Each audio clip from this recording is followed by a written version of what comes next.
शिक्षणाचा स्त्री शिक्षणाचा पाया रचणाऱ्या सावित्रीबाई फुले, महात्मा ज्योतिराव फुले आणि आपल्या भारताचे संविधान रचणारे डॉक्टर बाबासाहेब आंबेडकर यांना त्रिवार अभिवादन करून मी आजची मी स्नेहा जाधव सर्वप्रथम आपल्या सर्वांचे आजच्या मार्गदर्शन म्हणजे नेट सेट मार्गदर्शन शिबिरात आपल्या सगळ्यांचे स्वागत करत आहे. धर्म आमचा माणुसकीचा, धर्म मानतो समभावाचा, कोणी नाही या देशात वैरी कुणाचा, कारण सोबत आहे संविधान हा दैवत आमचा, संविधान हा दैवत आमचा. आजच्या या शैक्षणिक मार्गदर्शन शिबिराला आपण सर्व उपस्थित राहिलात. आपण सर्व समाना लाख मोलाचे आहात. कोणत्याही कार्यक्रमाचे स्वरूप मांडण्यासाठी प्रास्ताविक मांडण्यात येते. तर मी मनोज वाडवाल सर यांना प्रास्ताविक मांडण्यास सांगत आहे. मनोज वाडवाल सर, तुम्ही प्रास्ताविक मांडा प्लीज. ओके, आवाज येते का सर सर्वांचा? सर कुणबी समाज संघ मुंबई संलग्न कुणबी व तळा शिक्षण विभागाचे परीक्षा मार्गदर्शन शिबिराचे आज आयोजन करण्यात आले आहे. या शिबिरात उपस्थित असलेले सर्व माझे समाज बांधव आणि सर्व प्राध्यापक वर्ग, विद्यापीठ ही नेटसेट ही जी काही एक्झाम आहे, या एक्झाम विद्यापीठ अनुदान आयोगाने विद्यापीठ व महाविद्यालयातून सहाय्यक प्राध्यापक होण्यासाठी नेट व सेट परीक्षा अनिवार्य केली आहे. नेट व सेट ह्या दोन्ही परीक्षांचे आयोजन वर्षातून 2 वेळा करण्यात येते. राष्ट्रीय स्तरावर नेट परीक्षा विद्यापीठ अनुदान आयोगाकडून तर राज्य पातळीवर सेट परीक्षा ही सावित्रीबाई फुले पुणे विद्यापीठाकडून आयोजित केली जाते. या परीक्षेचे नेमके स्वरूप कसे असते आणि या परीक्षेची तयारी कशी करता येईल, प्रश्न कसे पडतील, प्रश्न कसे सोडवले जातील, परीक्षेसाठी अभ्यासक्रम काय असेल, या प्रश्नांची उत्तरे कशी सोडवली जातील पाहिजे, यासाठी आपण या शिबिराचे आयोजन केलेले आहे. आज पाहिले तर शिक्षण विभागाअंतर्गत नेट व सेट शिबिराला उत्स्फूर्त असा प्रतिसाद आपल्याला मिळत आहे. मागील शिबिरामध्ये एक विद्यार्थी सेट परीक्षा उत्तीर्ण होऊन आज तो महाविद्यालयात सहाय्यक प्राध्यापक पदासाठी रुजू सुद्धा झालेला आहे. या मार्गदर्शन शिबिर हे रायगड जिल्ह्यापुरते मर्यादित नसून संपूर्ण महाराष्ट्रभर प्रसिद्ध होत आहे. आज समाजातील गोरगरीब व विद्यार्थ्यांनी अशा शिबिराचा मोफत फायदा होऊन आपल्या करिअर कसे यशस्वी करता येईल, पुढील यशदायी वाटचाल करण्यास प्रेरणा मिळेल. आज एवढे बोलून मी माझ्या प्रश्नाला विराम चिन्ह देतो. जय कुणबी.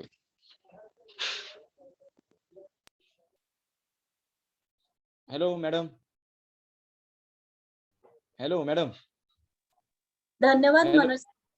आपण खूप अतिशय उत्तम मुद्दे मांडून रूपक मांडणी केली, प्रस्ताविक मांडली. सर, मी आपले खूप खूप ऋणी आहे.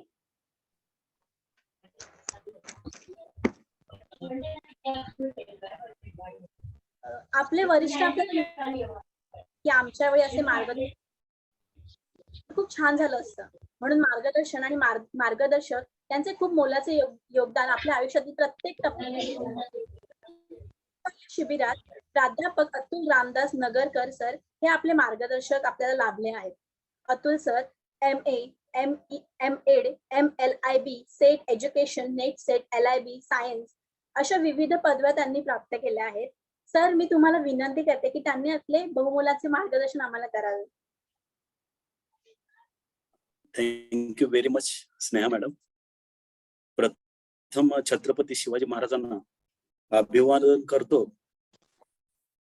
नेट सेट परीक्षा मार्गदर्शन शिबिर आयोजन करणारे कुणबी समाजोन्नती संघ मुंबई शाखा तालुका तळा संलग्न कुणबी युवा तळा शिक्षण विभाग सर्व पदाधिकारी तसेच अधिकारी यांचं मी मनापासून आभार व्यक्त करतो.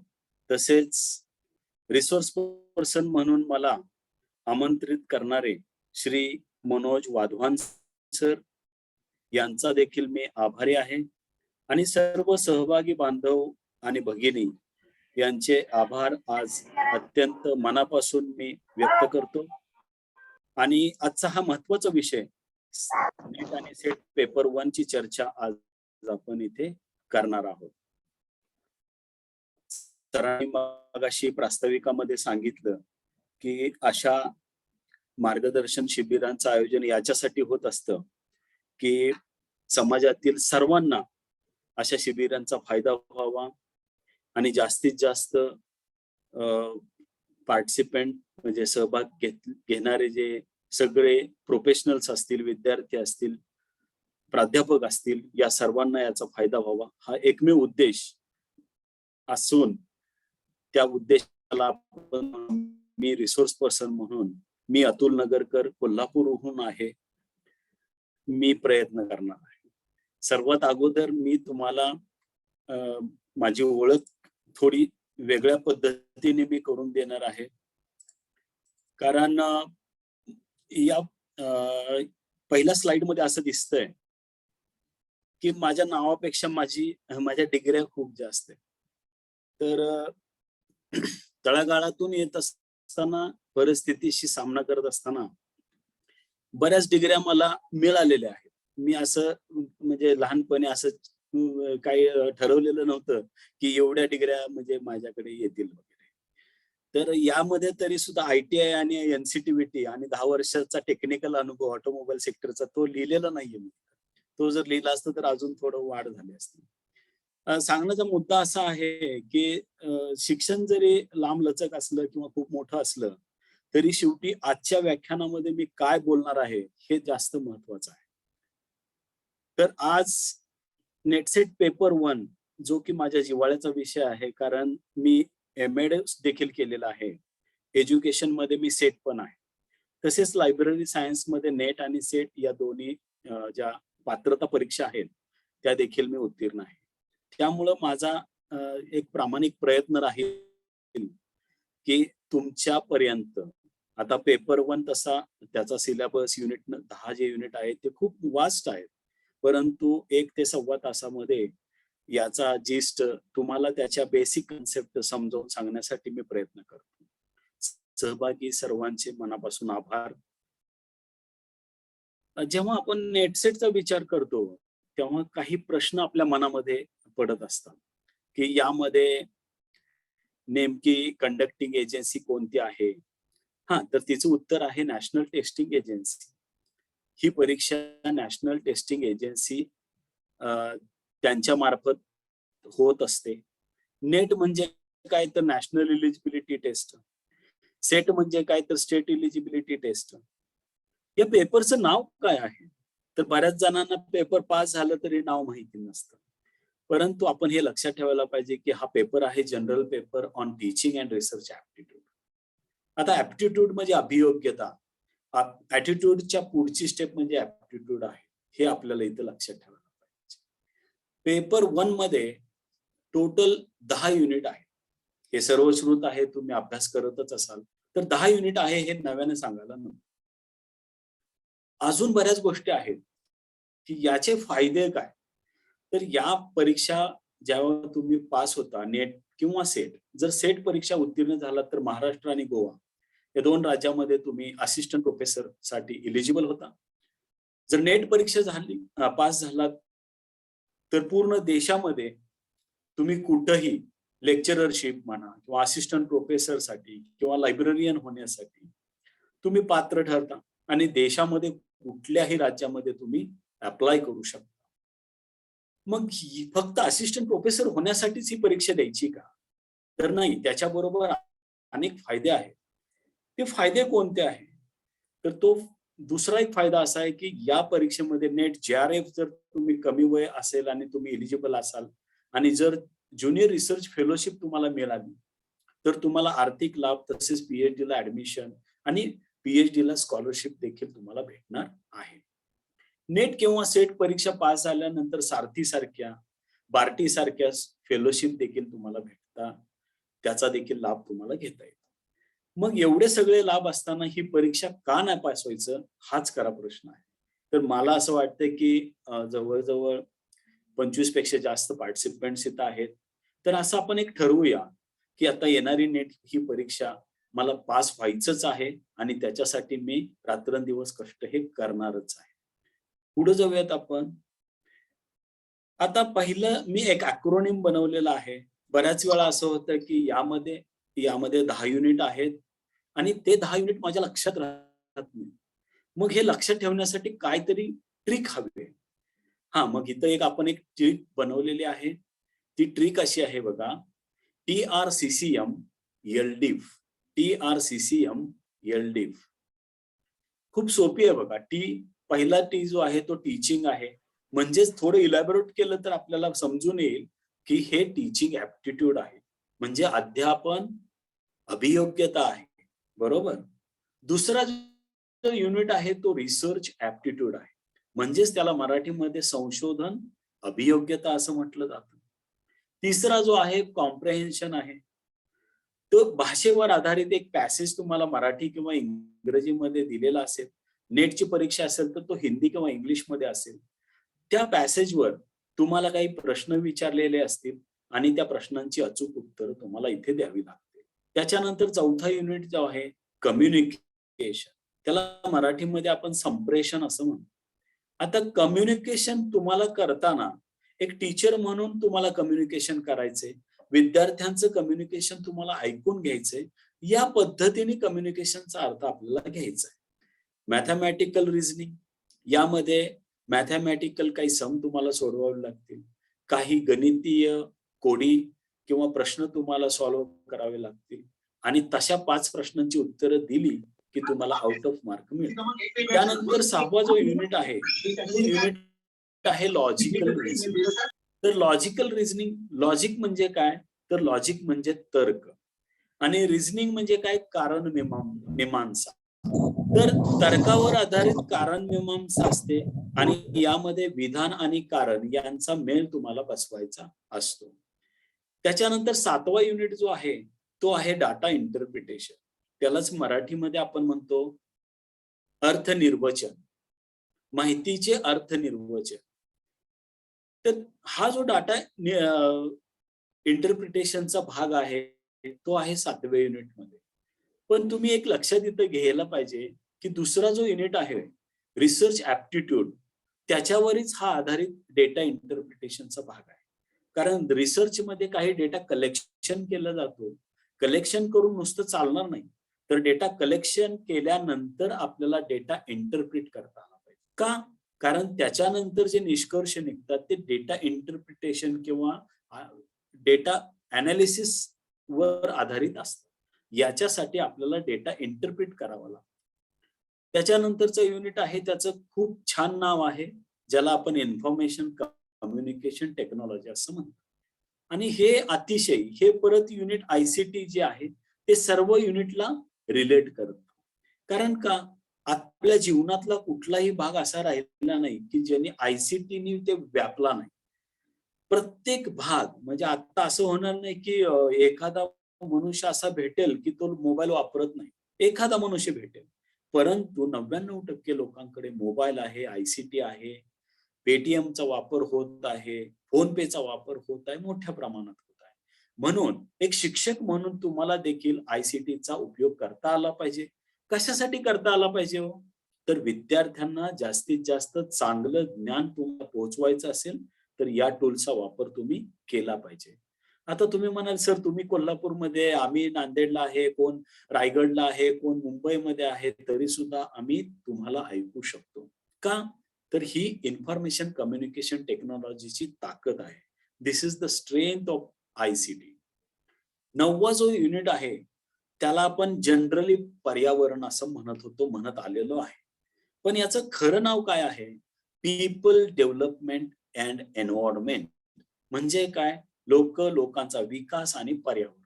विकास तर झाला पाहिजे, लोकांचा विकास आपल्याला साधायचाच आहे, परंतु पर्यावरणाचा समतोल देखील राखायचा आहे. म्हणून शिक्षकाला जर हे कळलं पर्यावरणाचा समतोल राखायचा आहे, तरच तो त्याच्या विद्यार्थ्यांना सांगू शकेल की पर्यावरणाचा ऱ्हास झाला नाही पाहिजे, पर्यावरणाचा समतोल आपल्याला राखायला. हे नॉलेज पर्क्युलेट करण्यासाठी तुम्हाला शिक्षक व्हायचं असेल आणि शिक्षक झाल्यानंतर तिथं तुमची जबाबदारी संपत नाही, तिथून तुमची जबाबदारी सुरू होत आहे. म्हणूनच नेट यूजीसी किंवा यूजीसीने हा सिलेबस फ्रेम करताना या सर्व गोष्टींचा विचार केलेला आहे. कारण का? शिक्षक अनेक पिढ्या घडवण्याचं काम करतो, त्याला या सर्व गोष्टी यायला हव्या. शेवटचा जो युनिट आहे तो आहे higher education system. Higher education system म्हणजे काय? उच्च शिक्षण प्रणाली असं त्याला आपण मराठीमध्ये म्हणू शकतो. तर ह्या उच्च शिक्षणामध्ये आजपर्यंत ट्रॅडिशनली काय काय बदल झालेले आहेत, आता सध्या कुठले ट्रेंड चालू आहेत, या सर्व युनिटचा अभ्यास तुम्हाला या 10व्या युनिटमध्ये करावा लागतो. आता एक एक करणं आपण एक प्रयत्न करूया की 1 ते सव्वा तासामध्ये या सर्वांचा उहापोह आपण घेऊया. तशी पाहिलं तर ही अवघड गोष्ट आहे, पण nothing is impossible in this world, because impossible this word itself says I am possible. तर बघूयात आपण. माझं एवढंच अपेक्षा असते कायम मी जे पार्टिसिपेंट्सला सांगत असतो की do your sincere efforts continuously and make your life happy. जर तुमचे कष्ट सतत कंटिन्युअसली तुम्ही घेत राहिलात तर तुमचं लाईफ, तुमचं जीवन आनंददायी होण्यापासून राहणार नाही. तुमचं जीवन आनंददायी होणारच असा माझा ठाम विश्वास आहे. युनिटला सुरुवात करण्याच्या अगोदर मला टॉप ट्रिक्स सांगायच्या आहेत. या टॉप ट्रिक्स या अशा आहेत की पहिली ट्रिक जी आहे ती पहिली ट्रिक आहे नोट डाऊन युअर सिलेबस. असा कुठलाही व्यक्ती तुम्हाला भेटणार नाही की त्याला सिलेबस माहित नव्हता आणि मग तो पास झाला. जर तसा पास झाला असेल तर मग त्यांनी नक्कीच माल प्रॅक्टिस केलेली असणार. म्हणून तुम्हाला पहिली गोष्ट आणि सगळ्यात महत्वाची गोष्ट लक्षात ठेवायची आहे की तुमचा सिलेबस हा तुमच्या आरशाच्या शेजारी प्रिंट काढून चिकटवायला पाहिजे. का? का तर जोपर्यंत तुम्ही परीक्षा पास होत नाही, नेट आणि सेट दोन्ही परीक्षा मी म्हणतोय, एक कुठलीही परीक्षा पासून थांबायचं नाही. त्याचा सिलेबस तुमच्या समोर रोज पाहिजे. दुसरा, रेफर गुड बुक्स. चांगल्या पुस्तकांचं, चांगल्या साहित्याचं तुम्ही वाचन करायचं आहे. जर तुम्ही चांगलं साहित्य वाचलं तर तुम्हाला अवघड प्रश्नांची उत्तरं देखील सोप्या पद्धतीने देता येणार आहेत. अचूक उत्तर तुम्हाला देता येणार. तिसरी ट्रिक आहे प्रिपेअर युअर ओन नोट्स. तुमच्या स्वतःच्या नोट्स पाहिजे. नुसतं पुस्तक घेतलं आणि वाचत राहिला, परीक्षा देत राहिला तर तुम्हाला यश लवकर मिळणार नाही. कदाचित उशिरा मिळेलही, परंतु लवकर मिळवायचं असेल तर तुम्हाला स्वतःच्या नोट्स या प्रिपेअरच करावे लागतील. त्याच्यानंतर चौथी ट्रिक आहे ट्राय टू टीच समवन. नुसतं शिकून तुम्ही गप्प बसू नका, कारण का ज्ञान दिल्यानं ज्ञान वाढते. ही ट्रिक कायम लक्षात ठेवा. जर तुम्ही शिक्षक होणार असाल तर तुम्ही कायम आपल्यापाशी जे थोडं ज्ञान असेल ते सुद्धा तुम्ही लोकांना दिलं पाहिजे, तुम्ही बोललं पाहिजे, तुम्ही सांगितलं पाहिजे. त्याच्यानंतरची सगळ्यात महत्वाची ट्रिक म्हणजे टाइम मॅनेजमेंट.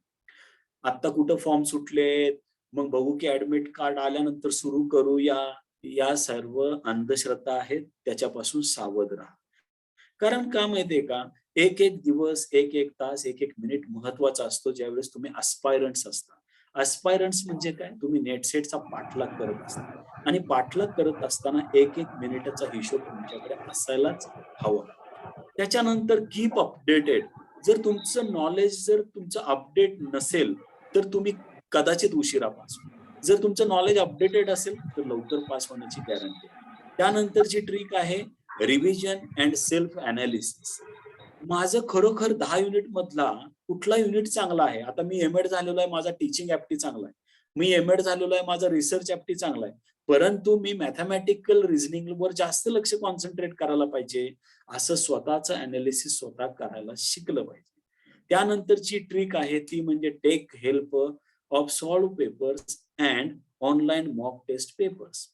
आता तुमची परीक्षा जी आहे ती MCQ ची आहे, मल्टिपल चॉईस बेस्ड क्वेश्चन्स. मग मला सांगा, जर MCQ ची परीक्षा आहे त्याचा सराव नाही केला तर ते चालणार आहे का? नाही. तर तुम्ही मॉक टेस्ट तुम्ही दिल्या पाहिजे. मॉक टेस्ट म्हणजे काय हो? आपण ज्यावेळेस प्रत्यक्ष नाटक रंगमंचावर करायच्या अगोदर आपण रंगीत तालीम घेतो तर त्याला म्हणायचं मॉक टेस्ट. अभिरूप पद्धतीने तुम्ही टेस्ट देत राहता, टाइम लावून टेस्ट देत राहता, त्याला म्हणायचं मॉक टेस्ट. अशा टेस्ट देखील तुम्ही दिल्या पाहिजेत आणि सॉल्व्ड पेपर्सचा तुम्ही वापर केला पाहिजे. Don't act like a bookworm. नुसतं पुस्तक वाचत राहिला, पुस्तकी किडे बनत राहिला तर त्याचा काहीही उपयोग होणार नाही. कारण का आपल्याला टाइम मॅनेजमेंट, काही स्ट्रॅटेजीज बनवायला लागतील, इतरांचे मार्गदर्शन घ्यावे लागेल, युट्यूबचे लेक्चर्स तुम्हाला ऐकावे लागतील, तुम्हाला काही पुस्तकं वाचायला. या सर्व गोष्टींचा परिपाक म्हणजे सेटमध्ये क्वालिफाईड होणे असं ते आहे. आणि शेवटची boost you your confidence level. सगळं मी करतोय पण माझी कॉन्फिडन्स लेवलच कमी आहे. तुम्ही असं म्हणायला पाहिजे जर एकच विद्यार्थी जर एकच विद्यार्थी महाराष्ट्रातून पास झाला तर तो मी असेल, असा कॉन्फिडन्स तुमच्यामध्ये जेव्हा येईल त्यावेळेस तुम्ही लवकर पास होणार याची शाश्वती आहे. पुढे जाऊयात आपण. टीचिंग ऍप्टिट्यूड अतिशय जिव्हाळ्याचा हा युनिट आहे. टीचिंग ऍप्टिट्यूड ज्याला हा युनिट सोपा वाटला किंवा त्याचा अभ्यास खूप झाला तर पुढचे युनिट तुम्हाला नक्कीच सोपे वाटतात. आता बघूयात आपण याच्यामध्ये काय काय आहे. आता खूप इंग्लिशमध्ये जरी त्याने सिलेबस दिलेला असला तरी आपण त्याची काळजी करायची नाही, आपण त्याला व्यवस्थित वाचायचंय. आता इथं जिथं जिथं मी रेड मार्क केलेले आहे तिथं तिथं थोडं थोडं मी तुम्हाला एक्सप्लेन करत पुढे पुढे जाणार आहे. एक तर सगळ्यात महत्वाचं म्हणजे टीचिंग ऍप्टिट्यूड मध्ये तुम्हाला हे लक्षात ठेवायचं आहे की मी एक टीचर आहे, मी एक रिसर्चर आहे. हे तुम्हाला लक्षातच ठेवावे लागेल. कारण मी एक टीचर आहे म्हणून तुम्ही प्रश्नाची उत्तरं टीचिंग पर्स्पेक्टिव्ह द्यायची आहे, हे लक्षात ठेवा. आता इथं बघा सब युनिट पहिलाचा विचार केला, teaching concept, objective, levels of teaching, characteristics and basic requirements. आता तुम्ही म्हणाल हे इंग्लिशमध्ये आहे, पुढच्या स्लाइडमध्ये मी त्याचं मराठी देखील केलेलं आहे. काय आहे ते? अध्यापन संकल्पना लक्षात घ्यायची आहे. अध्यापनाची उद्दिष्टे तुम्हाला माहिती असायला हवीत. अध्यापनाच्या काही पातळ्या आहेत, स्मरण, आकलन, चिंतन, त्यालाच आपण प्रतिबिंबित करणे असं म्हणतो. त्याची वैशिष्ट्ये काही आहेत, त्याच्या मूलभूत आवश्यकता काय आहे. आता दुसरं सब युनिट बघूया. आता बघा तुम्ही म्हणाल हे युनिट नंबर 1 मधलं दुसरं सब युनिट असं मी त्याला म्हणत आहे. दुसरं आता पहिल्यांदा टीचिंगची कन्सेप्ट समजून घेतली, पण इथपर्यंत चालणार आहे का? नाही चालणार. का? तर तुम्ही कुणाला शिकवणार आहे? तुम्ही लर्नरला शिकवणार आहे, तुम्ही अध्ययनार्थीला शिकवणार आहे, तुम्ही विद्यार्थ्यांना शिकवणार आहे. मग माझा विद्यार्थी कसा आहे, तो त्याचं वय किती आहे, त्याची सामाजिक परिस्थिती काय आहे, त्याची भावनिक परिस्थिती काय आहे, त्याची बौद्धिक परिस्थिती काय आहे आणि त्याचा व्यक्तिभेद कुठला आहे, हे सर्व मला एक शिक्षक म्हणून जाणून घ्यायचं आहे. आणि एक लक्षात घ्या, इथं कुठलाही दुसरा पिरियड, बाल्यावस्था असेल, कुमारावस्था, या पद्धतीचे म्हणजे 10वी पर्यंतचे इथं पिरियड जे आहेत ते घेतलेले नाही आहेत. परंतु यांनी 2 पिरियड घेतले, एक तर ऍडॉलसंट अँड अडल्ट लर्नर्स. का असं? कारण तुम्ही ज्यावेळेस सेट परीक्षा पास होताय त्यावेळेस तुम्ही कॉलेजचे प्राध्यापक होताय. त्यावेळेस तुम्ही कुठले प्राध्यापक होताय? कॉलेजचे प्राध्यापक होताय. आणि ही ऍडॉलसंट जे असतात त्याला वादळी अशांततेचा काळ आपण म्हणतो. आणि यामध्ये काही मुलं पीजी लेवलला म्हणजे MA असेल, MCOM असेल, MSc असेल, त्या लेवलला ते अडल्ट झालेले असतात. 18 वर्षाच्या पुढे त्यांचं वय गेलेलं असतं, म्हणजेच ते आता. आणि 12 ते 18 मधली जी मुलं असतात त्याला आपण ऍडॉलसंट म्हणतो, बरोबर. तर या पद्धतीने म्हणजे 12वी ते 12वीच्या पुढं, 10वीच्या पुढं जी सगळी मुलं असतात, वय वर्ष 15च्या पुढे जी मुलं असतात ती सर्व ऍडॉलसंट अँड अडल्ट लर्नर्स मध्ये येतात. आणि या पद्धतीने त्यांच्या सामाजिक, भावनिक, बौद्धिक आणि शैक्षणिक गरजा तुम्हाला लक्षात घेऊन तुम्हाला टीचिंग करावायचं आहे. त्याच्यासाठी यांची सायकोलॉजी, यांची सोशिओलॉजी तुम्हाला लक्षात घ्यायची आहे. तिसरा जो सब युनिट आहे तो आहे factors affecting teaching related to teacher, learner, support material, instructional facilities, learning environment and institution. जरी हे इंग्लिशमध्ये असलं तरी मी मराठीमध्ये सांगण्याचा प्रयत्न करतोय. आता इथं तिसरं काय आहे बघा, factors affecting teaching related to. असे काही घटक असतात की ते लर्निंग आणि टीचिंगला अफेक्ट करतात. त्यातले चांगले घटक पण असतात. कुठले? सपोर्ट मटेरियल म्हणजे काय? ICT सारख्या इक्विपमेंटचा तुम्ही वापर करून जर चांगली कन्सेप्ट विद्यार्थ्यांना क्लिअर केली तर नक्कीच तुमची मुलं मार्क पण चांगली पडतील आणि त्यांच्या कन्सेप्ट क्लिअर झाल्यामुळे उद्या भारताचे उत्तम नागरिक देखील ते बनतील. आता त्यातला चौथा युनिट बघा, methods of teaching in institutions of higher learning. आता तुम्ही ज्या हायर लर्निंगच्या इन्स्टिट्यूशन्स आहेत म्हणजे तुमचं कॉलेज आहे असं गृहीत धरा, त्यामध्ये तुम्हाला टीचिंग करायचं, तर कोणकोणत्या पद्धतींचा वापर तुम्ही करायचा आहे ते तुम्ही लक्षात घ्यायचं आहे. मग तुमची पद्धती टीचर सेंटर्ड असणार आहे का लर्नर सेंटर्ड असणार आहे याचा देखील तुम्हाला विचार करावयाचा आहे. काही वेळा असं असतं की टीचर सेंटर्ड पद्धतींचा देखील वापर करावा लागतो. का? का तर वेळ वाचवण्यासाठी. आता आपलंच हे शिक्षण घ्या ना. आता मी बोलतोय आणि तुम्ही फक्त आयडली ऐकताय. म्हणजे काय हो? तुम्ही तिकडे पॅसिव्ह आहात आणि तुमचे शिक्षक तुमचे ऍक्टिव्ह आहेत. पण एकट्याने ऍक्टिव्ह असणं हे चिरकाल टिकत नाही. त्याच्यासाठी लर्नर देखील ऍक्टिव्ह व्हायलाच लागतो. पण काही बंधनं असतात. तुम्हाला 40 मिनिटात, 60 मिनिटातच हे संपवायचं आहे म्हणून तुमच्या विद्यार्थ्यांचा सहभाग तुम्हाला घेता येत नाही. परंतु आजच्या युगामध्ये असं शिक्षणाच्या कन्सेप्ट बदलत चाललेल्या आहेत आणि स्टुडंट्सला प्रोजेक्ट मेथडचा जास्त वापर केला जात आहे. स्टुडंट्सनी स्वतः बनवायचं आणि मग शिक्षकांनी फक्त मॉडर्नाइज करायचं. फक्त अवलोकन करायचं, बघायचं, त्याच्यातल्या त्रुटी सांगायच्या, परत त्याच विद्यार्थ्याला ते करायला लावायच्या. या ज्या मेथड आहेत traditional as well as dynamic methods, modern methods यांचा वापर करून तुम्हाला टीचिंग करावयाचं आहे. आता हे झालं सगळं ऑफलाईन पद्धतीचं.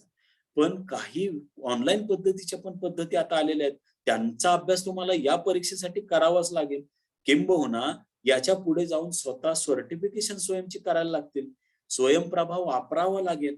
MOOC सारखे कोर्सेस तुम्हाला इंटरनॅशनल लेव्हलवर तुम्हाला अमेरिकेतल्या विद्यापीठातून सुद्धा तिथं सर्टिफिकेट घेता येणार आहेत. MOOC म्हणजे मॅसिव्ह ओपन ऑनलाईन कोर्सेस असं त्याचं फुल फॉर्म होतो. आता स्वयं हा platform ministry of human resource and development MHRD जी आहे त्याने आपल्याला प्लॅटफॉर्म अवेलेबल करून दिला आहे. तिथून देखील तुम्ही स्वतः काही कोर्सेस करू शकता, तुमच्या विद्यार्थ्यांना पण करायला सांगू शकता. आता स्वयंप्रभा हे काय आहे याची माहिती तुम्हाला पुढच्या स्लाइडमध्ये मी देणारच आहे. Teaching support system. आता जसं मगाशी मी तुम्हाला सांगितलं काही ट्रॅडिशनल, मॉडर्न आणि ICT बेस्ड मेथड्सचा तुम्हाला वापर टीचिंगसाठी करायचा आहे. Evaluation system. नुसतं मी टीचिंग केलं तिथपर्यंत थांबणारात का आपण? नाही थांबणार. तर मी टीचिंग केलेलं खरोखरच त्या मुलांना उपयोगी आलं का? त्यांना ते कळलं का? बरं कळलं हे कसं काय समजणार? मग त्याच्यासाठी घ्याव्या लागतात त्या परीक्षा. मग परीक्षेमध्ये पण अनेक प्रकार आहेत. तोंडी परीक्षा, लेखी परीक्षा, प्रात्यक्षिक परीक्षा अशा पद्धतीच्या बऱ्याच परीक्षा तुम्हाला घ्याव्या लागतात. आता नवीन एक प्रकार उदयास आला तो म्हणजे CBCS म्हणजे त्याला काय म्हणतो आपण इंग्लिशमध्ये चॉईस बेस्ड क्रेडिट सिस्टम. आता हायर एज्युकेशन मध्ये या क्रेडिट सिस्टमचा या चॉईस बेसचा खूप मोठ्या प्रमाणात. पूर्वी कसं होतं बघा, आर्ट्सचा विद्यार्थी आर्ट्सचे विषय घेऊन शिकत होता. पण आता तसं नाही राहिलं. आर्ट्सचा विद्यार्थी एखादा सायन्सचा विषय घेईल, एखादा कॉमर्सचा विषय घेऊन तो परीक्षा देऊ शकणार आहे. Computer based testing innovations in evaluation system या पद्धतीचे हे सबमॉड्यूल या टीचिंग ऍप्टिव्हिटीमध्ये ठेवलेले आहेत. आता मी मराठीत तुम्हाला ट्रान्सलेट तिथल्या तिथं करून सांगितलेलं आहे. तरी पण ब्रॉडर कन्सेप्टनी पहिले आहे अध्यापनाची संकल्पना, दुसरे अध्ययनार्थीची वैशिष्ट्ये, तिसरे आहे अध्यापनावर परिणाम करणारे घटक, चौथे उच्च शिक्षण संस्थांमधील अध्यापन पद्धती, अध्यापन सहाय्यभूत प्रणाली, मूल्यमापन पद्धती या सर्व गोष्टींचा अभ्यास तुम्हाला या युनिटमध्ये करायचा आहे. आता नुसता सिलेबस बघितला, नुसती सब युनिट्स बघितले तर चालणार आहे का हो? नाही चालणार. प्रत्यक्ष परीक्षेमध्ये तुम्हाला कशा पद्धतीचे प्रश्न येतात आणि त्याला उत्तर देताना काय लॉजिक लावायचं याचा थोडा आपण अभ्यास करूया. आता पहिला प्रश्न बघा. हा प्रश्न विचारलेला आहे नेट परीक्षेमध्ये. हा प्रश्न असा आहे, जरी इंग्लिश असलं तरी काही काळजी करायची नाही. मी त्याला ट्रान्सलेट करून मराठीमध्ये सांगतो. पहिला प्रश्न बघा. A teacher can be successful if he or she. म्हणजे तेव्हा शिक्षक सक्सेसफुल होणार आहे जेव्हा. इथं प्रश्न थांबलाय. आता आपण ऑप्शन बघूया. पहिला ऑप्शन काय? Helps students in becoming better citizens. ठीक आहे. विद्यार्थ्यांना उत्तम नागरिक बनवण्यासाठी मदत करणे. आहे का सहमत? आहे. शिक्षकाचं ते कामच आहे. आहे सहमत. दुसरं बघा. Impart subject knowledge to students. म्हणजे ते सब्जेक्ट नॉलेज त्यांना देणं. इम्पार्ट म्हणजे टू गिव्ह. बरोबर. To impart to give. त्यांना द्यायचंय आपल्याला. हा, सब्जेक्ट नॉलेज देणं हे देखील शिक्षकाचं काम आहे. तिसरं, prepare students to pass the examination. म्हणजेच काय, विद्यार्थ्याला पास होण्यासाठी सक्षम करायचं आहे. हे देखील याचं काम आहे शिक्षकांचं. ओके. आता तुम्ही म्हणाल सर ए बरोबर, बी बरोबर, सी बरोबर, मग डी उत्तर कसं काय दिलं? हा, तेच त्याच लॉजिक मी तुम्हाला सांगणार आहे. आता डी मध्ये काय म्हणतोय तो? presents the subject matter in a well organized manner. Presents the subject matter म्हणजे नुसतं शिक्षकाला खूप ज्ञान असून चालणार आहे का? नाही चालणार. जर त्याला खूप ज्ञान आहे तर ते त्याचं ज्ञानाचं संघटन त्यांनी केलं पाहिजे आणि ते संघटन म्हणजे ऑर्गनाइज्ड नॉलेज त्यांनी विद्यार्थ्यांच्या समोर चांगल्या पद्धतीने, चांगल्या मार्गाने, चांगल्या वेने त्याने प्रेझेंट केलं पाहिजे. जर असं झालं तर मग तो बेटर सिटीजन पण होणार आहे, त्याला उत्तम नॉलेज पण मिळणार आहे आणि परीक्षेमध्ये तो पास होणार आहे. म्हणून हे सगळ्यात जास्त भर एम्फसिस याच्यावर दिलेला आहे, डी वर दिलेला आहे, म्हणून हे उत्तर आहे.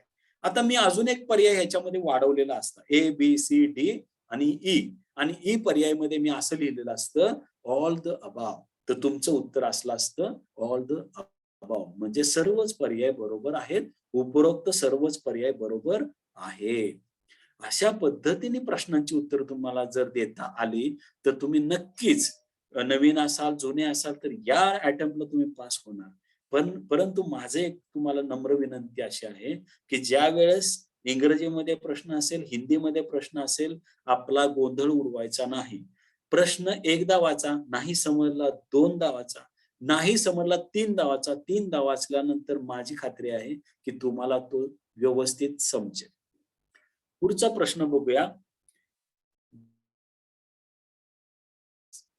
आता बघा, डायनॅमिक अप्रोच म्हणजे अध्यापनाचा डायनॅमिक अप्रोच कोणता, असा साधा प्रश्न आहे आणि डी उत्तर आहे. पहिल्यांदा मी उत्तर तुम्हाला सांगतो.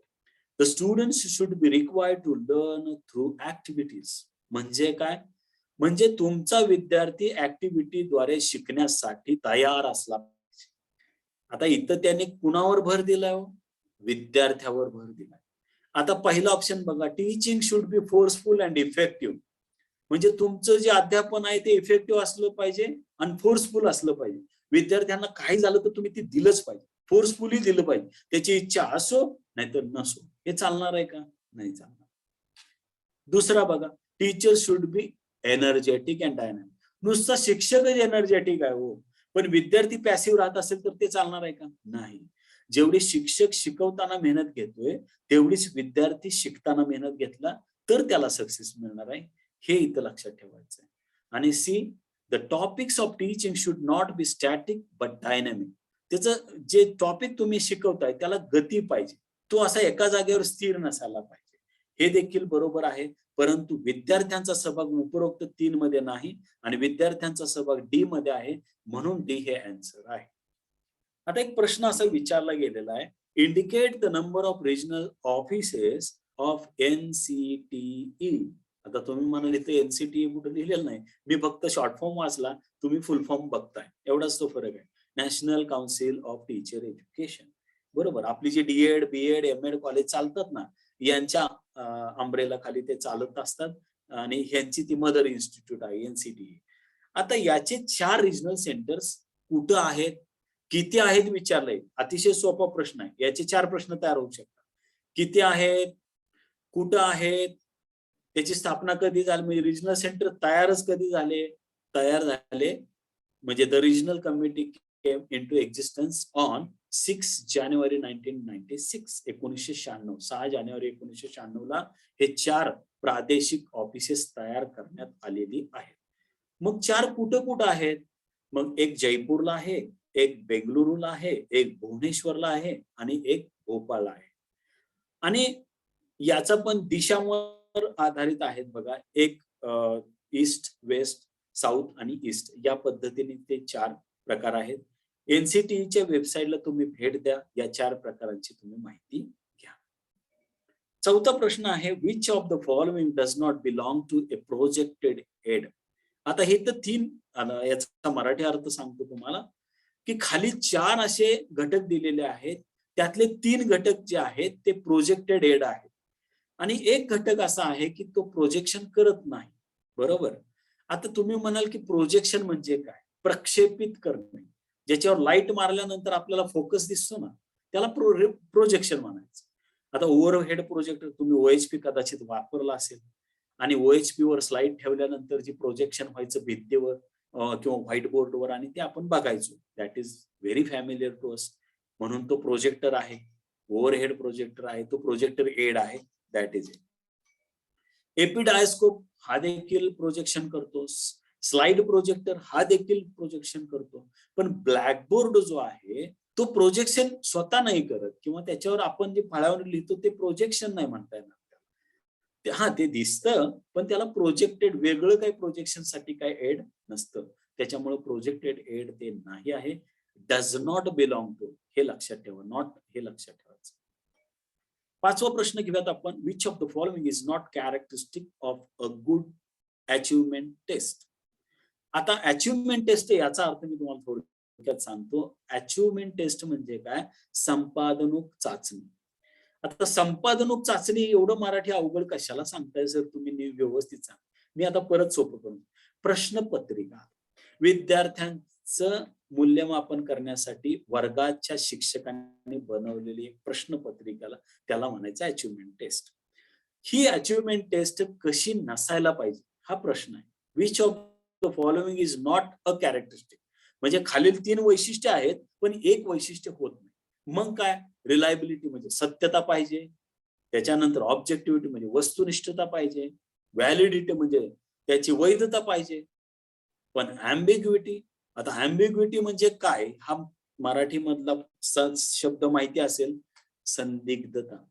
प्रश्नपत्रिकेमध्ये संदिग्धता असून चालेल का? नाही चालणार. म्हणून it is not a characteristic of a good achievement test. This is the answer. संदिग्धता हे वैशिष्ट्य होऊ शकत नाही प्रश्नपत्रिकेचं.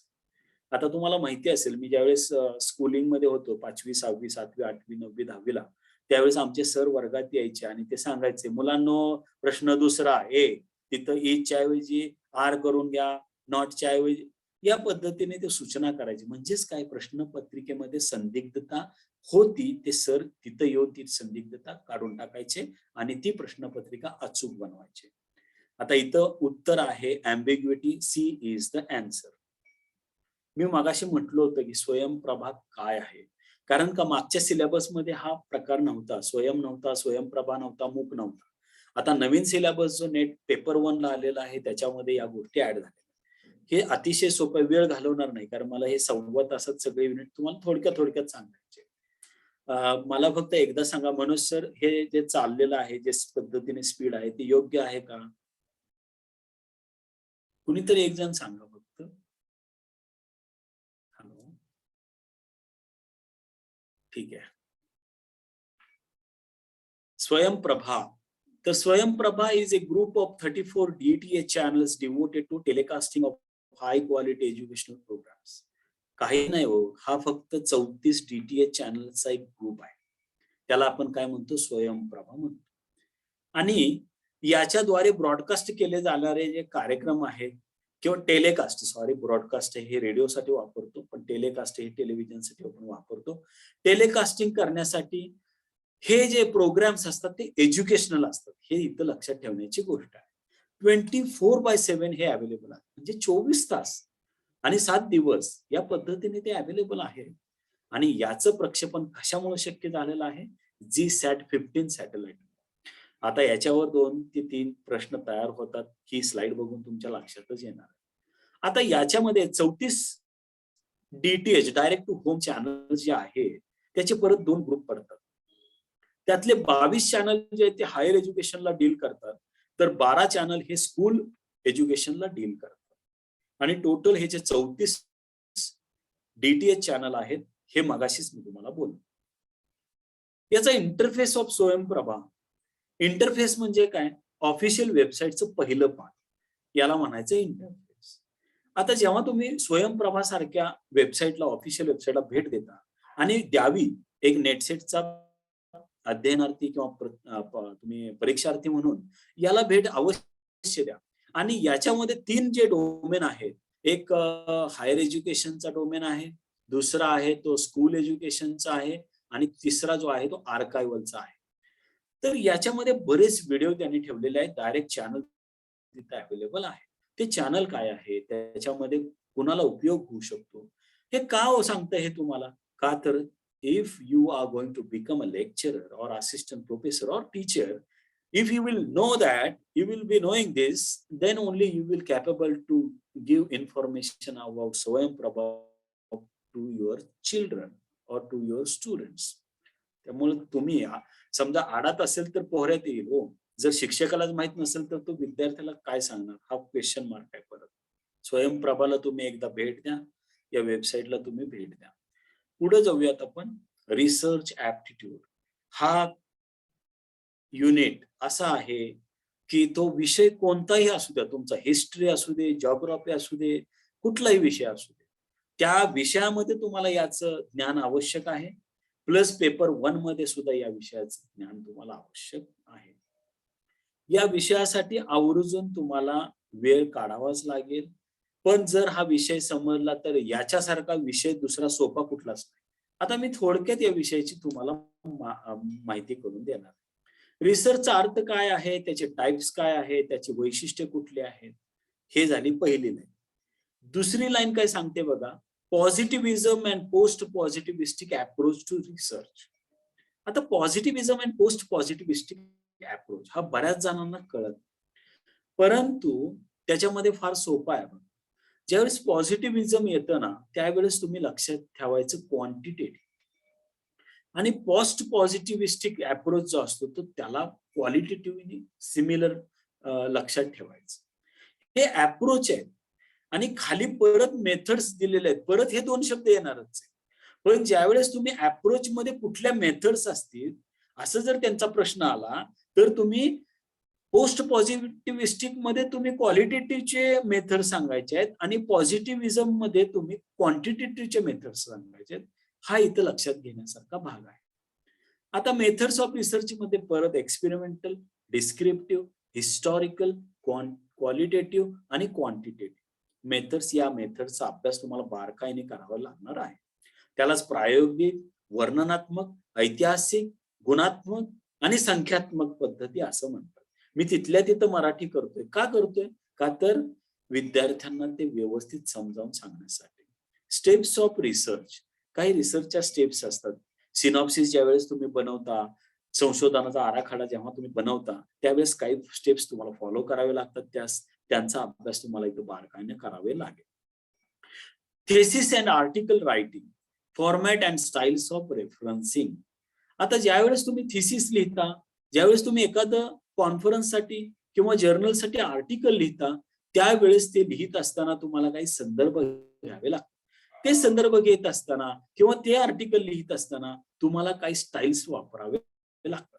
आता त्यातल्या माहिती असाव्यात म्हणून अमेरिकन सायकोलॉजिकल असोसिएशन, जी खूप महत्वाची आहे सोशिओलॉजी सारख्या सब्जेक्टला, लँग्वेज सारख्या सब्जेक्टला, ती जी स्टाईल आहे किंवा शिकागो स्टाईल आहे किंवा MLA स्टाईल आहे, या स्टाईलचे सर्व प्रकार तुम्हाला या टॉपिक मध्ये माहिती असायला हवेत. त्यानंतर application of ICT in research. आता अशी काही SPSS सारखे डेटाबेसेस आहेत की जे तुम्हाला डेटा इंटरप्रिटेशन मध्ये मदत करतात. आता MS एक्सेल सारखं डेटाबेस आहे, तो आपण डे टू डे लाईफ मध्ये वापरतच असतो आणि ते डेटाबेस देखील आपल्याला रिसर्च मध्ये खूप उपयोगी पडते. Research ethics. आता बऱ्याच वेळी असं होतं की UGC केअर लिस्टेड जर्नल मध्ये तुमचा पेपर असायला पाहिजे, मग तो प्लॅजराइज झाला पाहिजे. प्लॅजरिझम ही जी कन्सेप्ट आहे, ते वाङ्मय चौर्य, त्याला मराठीमध्ये असं म्हणतो, म्हणजे वाङ्मय देखील चोरायचे प्रकार जे आहेत ते सुरू झाल्यामुळं त्याच्यासाठी रिसर्च एथिक्स आवर्जून शिकवावा लागतो. का? दुसऱ्याचं साहित्य स्वतःकडे घ्यायचं, स्वतःच्या नावाने प्रकाशित करायचं, याच्यासाठी नैतिकता थोडी असायला पाहिजे संशोधनामध्ये. या नैतिकतेमध्ये या युनिटमध्ये तुम्हाला प्लॅजरिझमचा अभ्यास करायला लागणार आहे. प्लॅजरिझमचे भरपूर टर्निट सारखे, ऑथेंटिकेट सारखे सॉफ्टवेअरचा अभ्यास तुम्हाला इथे करावा लागणार आहे. याच्या पुढे जाऊयात आपण.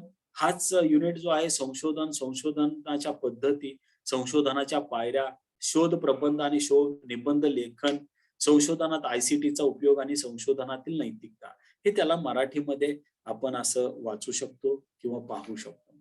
आता संशोधन म्हणजे काय हो, या शब्दामध्येच त्याचा अर्थ दडलेला आहे. रिसर्च, री म्हणजे काय? री मीन्स अगेन, आणि सर्च मीन्स म्हणजे काय? Search means discovery, search means invention, search means to find out. कशाचा तरी शोध घ्यायचा आहे, पुन्हा पुन्हा घ्यायचा आहे. कशाचा तरी शोध घ्यायचाय पुन्हा पुन्हा, पण असाच घ्यायचाय का हो? नाही, सिस्टमॅटिकली, सायंटिफिकली असा त्याचा अर्थ होतो रिसर्चचा. रिसर्चचं जर सिंपल मिनिंग बघितलं तर खालून 2 ओळी ज्या आहेत त्या तिथं बोल्ड करून ठेवलेल्या आहेत, ते तुम्ही बघू शकता. Research is a scientific and systematic search for various information about a specific topic. एखाद्या स्पेसिफिक टॉपिकवर जे प्रॉब्लेम आलेला असतो त्याच्यावर सोल्युशन काढायचं असतं, त्याच्यासाठी सिस्टमॅटिक आणि सायंटिफिक एफर्ट्स घेतले जातात, त्यालाच तर आपण संशोधन म्हणतो. ऑक्सफर्ड डिक्शनरीने वरच्या 3 लाईन तुम्ही बघू शकता. ऑक्सफर्ड डिक्शनरी काय सांगते हो? The systematic investigation into the study of materials and sources in order to establish fact and reach new conclusions. म्हणजे काय? फंडामेंटल रिसर्च मध्ये फॅक्ट मोठ्या प्रमाणात शोधल्या जातात, थिओरीज डेव्हलप होतात. ऍप्लिकेशन बेस्ड रिसर्च जे असतात, अप्लाइड रिसर्च, त्याच्यामध्ये टेंटेटिव्ह किंवा प्रॉब्लेमला सोल्युशन काढले जातात. आणि ऍक्शन रिसर्च मध्ये टेंटेटिव्ह प्रॉब्लेमला लगेच सोल्युशन मिळतं आणि छोट्या प्रमाणात ते इम्प्लिमेंट देखील लगेच केलं जातं. असे रिसर्चचे 3 प्रकार पडतात. फंडामेंटल, त्यालाच आपण बेसिक रिसर्च असं म्हणतो. दुसरा जो प्रकार आहे त्याला अप्लाइड रिसर्च म्हणतो आणि तिसरा जो प्रकार आहे त्याला ऍक्शन रिसर्च असे म्हणतो. जाता जाता मी रिसर्चचे 3 टाईप देखील तुम्हाला सांगितलेले आहेत. एक प्रश्न बघूयात. या टाईपवरच एक प्रश्न आहे. To generate new knowledge is main purpose of which research. म्हणजे असा रिसर्च कोणता आहे की त्याच्यामध्ये नवीन ज्ञानाची भर पडतेच, त्याला आपण काय म्हणतो? बेसिक रिसर्च असं म्हणतो. आता रीडिंग कॉम्प्रिहेन्शन. आता जर आपण 3ऱ्या युनिटकडे वळलेलो आहे. पहिला युनिट आपण शिकलो टीचिंग ऍप्टिट्यूड, दुसरा युनिट आपण शिकलो रिसर्च ऍप्टिट्यूड आणि तिसरा युनिट आपण पाहतो रीडिंग कॉम्प्रिहेन्शन. आता यामध्ये एकच गोष्ट आहे, 2 पहिल्या लाईन मी वाचतो. A passage of text be given, questions be asked from the passage to be answered. म्हणजे काय की एक असा टेक्स्टचा पॅसेज बरं का, शब्दांचा एक असा उतारा तुम्हाला दिलेला असेल आणि त्याच्या खाली काही प्रश्न दिलेले असतील. तो उतारा वाचायचा, तो पॅसेज वाचायचा आणि दिलेल्या प्रश्नांची उत्तरं तुम्हाला शोधायची आणि तिथं 5 प्रश्नांची उत्तरं तुम्हाला द्यायची आहेत. आता हे वेळेअभावी मी इथं तुम्हाला फॉर एक्झाम्पल म्हणजे सांगू शकत नाही, एखादा उतारा इथं द्यायला लिमिटेशन्स आहेत, म्हणून मी काय केलेलं आहे, इथं 5 ट्रिक्स तुम्हाला याच्याबद्दल सांगणार आहे. उतारा वाचत असताना पहिल्यांदा उतारा वाचून नंतर प्रश्नांची ओळख करण्यापेक्षा थोडंसं उलट काम करा. पहिलं काय आहे, फर्स्ट रीड क्वेश्चन्स. थोडी थरोली नुसतं असं धावत्या गतीने तुम्ही प्रश्नांना पहिल्यांदा वाचून घ्या. त्याच्यानंतर दुसरी ट्रिक काय, read passage while you are reading questions, afterwards you will read passage. पहिल्यांदा प्रश्न वाचा, नंतर उतारा वाचा, पॅसेज वाचा. तिसरी ट्रिक काय, try to find out answers. मग काय करा, प्रश्नांची उत्तरं शोधण्याचा प्रयत्न करा. नंतर काय बघा, अतिशय महत्वाचा मुद्दा, spare more time for it. आता सुरुवातीलाच दुसऱ्या प्रश्नांना मी खूप वेळ दिला आणि मग नेमकं काय होतं की शेवटच्या 5 मिनिटांमध्ये मी उतारा वाचू, प्रश्न वाचू का प्रश्नांची उत्तरं देऊ. याच्यासाठी सगळ्यात महत्वाची ट्रिक सुरुवातीलाच मी सांगितलं, your time management. It should be very proper. Okay, म्हणून तुम्ही उत्तराला जास्तीत जास्त वेळ देण्याचा प्रयत्न करायचा आहे. 5वी ट्रिक बघा, keep in mind this is based on practice. माझा ईडी राहिलाय तिथं. Keep in mind this is the unit is based on practice. हा जो युनिट आहे तो प्रॅक्टिसवर अवलंबून आहे. सारखं सारखं उतारे वाचा, सारखे सारखे प्रश्न बघा, सारखे सारखे उत्तर शोधण्याचा प्रयत्न करा आणि एक लॉजिक डेव्हलप करा. जर तुमचं लॉजिक डेव्हलप झालं तर तुम्हाला रीडिंग कॉम्प्रिहेन्शन मध्ये आउट ऑफ मार्क मिळाल्याशिवाय राहणार नाही आणि मिळणारच. हेच मी आता मराठी नाही घेते.